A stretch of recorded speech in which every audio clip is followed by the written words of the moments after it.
कैसे हैं आप? अस्सलाम वालेकुम व्यूअर्स, मैं हूं मैमुना मुस्लिमा और आपको अपनी वीडियो में एक बार फिर से वेलकम करती हूं। ये वीडियो भी ग्लोइंग फेस पैक सीरीज का हिस्सा है, जिसमें मैं आपको सिखा रही हूं हर तरह की स्किन के लिए मुख्तलिफ फेस पैक्स।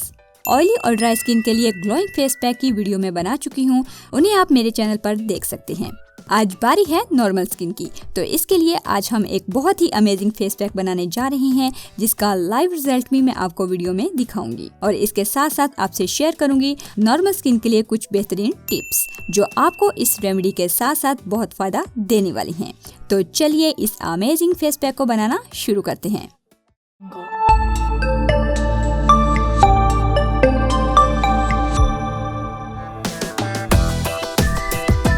इसके लिए हमें सबसे पहले चाहिए 1 चम्मच सैंडलवुड पाउडर। ये एंटीबैक्टीरियल होने की वजह से एक्ने के खिलाफ भी फाइट करता है और टैनिंग को बहुत अच्छे से रिमूव करता है। इसके बाद हमें चाहिए 1 चुटकी हल्दी साबित लेकर पीस लें तो अच्छा है, वरना खाने वाली भी यूज कर सकते हैं। हल्दी एक ऐसा इंग्रेडिएंट है जो साल से तमाम स्किन इश्यूज में फायदा देता आ रहा है। तीसरे नंबर पर हमें चाहिए होंगे संतरे के छिलके। आजकल संतरे आम हैं, घर में भी खुश्क कर सकते हैं, वरना हकीम की शॉप से भी मिल जाएंगे।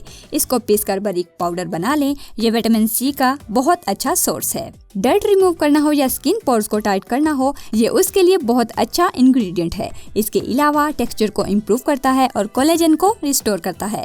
ऐड करेंगे 1 चम्मच। और आखिर में हमें चाहिए कोकोनट मिल्क। ये कैसे हासिल करना है मैं बताती हूँ। बिल्कुल इजी है, परेशान होने की कोई जरूरत नहीं।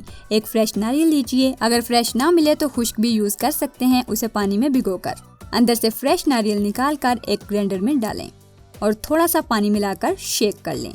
बाद में मलमल के कपड़े से छान लें। कोकोनट मिल्क तैयार है। कोकोनट के बेनिफिट्स पर एक अलग वीडियो बनाऊंगी जल्द ही। ये high level of vitamin C का बहुत अच्छा सोर्स है। स्किन की इलास्टिसिटी और फ्लेक्सिबिलिटी को मेंटेन करता है। अगर मुश्किल लगे तो इसी तरीके से बादाम का मिल्क हासिल करके भी यूज कर सकते हैं, लेकिन मेरा मशवरा आप लोगों को ये है कि आप इसे एक दफा यूज करके देखें, कमाल रिजल्ट्स मिलेंगे। 5 से 6 चम्मच ऐड करें ताकि हमारा मास्क एक लेप की शक्ल में आ जाए। मास्क रेडी है। अब मैं इसको अपनी एक कजन के हाथों पर अप्लाई करके दिखाऊंगी। बहुत अच्छे रिजल्ट के लिए वही पुराना तरीका, पहले क्लींजिंग, फिर स्क्रबिंग और फिर मास्क को अप्लाई कीजिए। नॉर्मल स्किन को कम से कम अटेंशन की जरूरत रहती है, क्योंकि ये कुदरती तौर पर रेडिएंट, हेल्दी और स्मॉल पोर्स रखती है। इसके साथ साथ ये ब्रेकआउट फ्री होती है। अगर आपकी स्किन नॉर्मल है और वो शाइन या ग्लो नहीं देती, तो एक दफा इसे जरूर ट्राई करके देखिए। ये मास्क आप कंटिन्यूसली स्किन की अच्छी हेल्थ के लिए भी यूज कर सकती हैं। अब इसे 20 मिनट के लिए लगाकर छोड़ दीजिए। खुश्क होने के बाद आहिस्ता आहिस्ता सर्कल मोशन और फिर ऊपर की तरफ रब करते हुए उतार दीजिए। सैंडल पाउडर की वजह से ये मास्क बहुत अच्छी स्मेल दे रहा है और बहुत ठंडक का एहसास भी हो रहा है। इसे उतारने के बाद सादा पानी से वॉश कर लीजिए। आपकी स्किन मॉइस्चराइज होने के साथ साथ एक ऐसी ग्लो देगी जो आप देखकर खुद भी हैरान रह जाएंगी। आप लाइव भी देख सकते हैं कि मेरी कजन की स्किन की लुक ही चेंज हो चुकी है।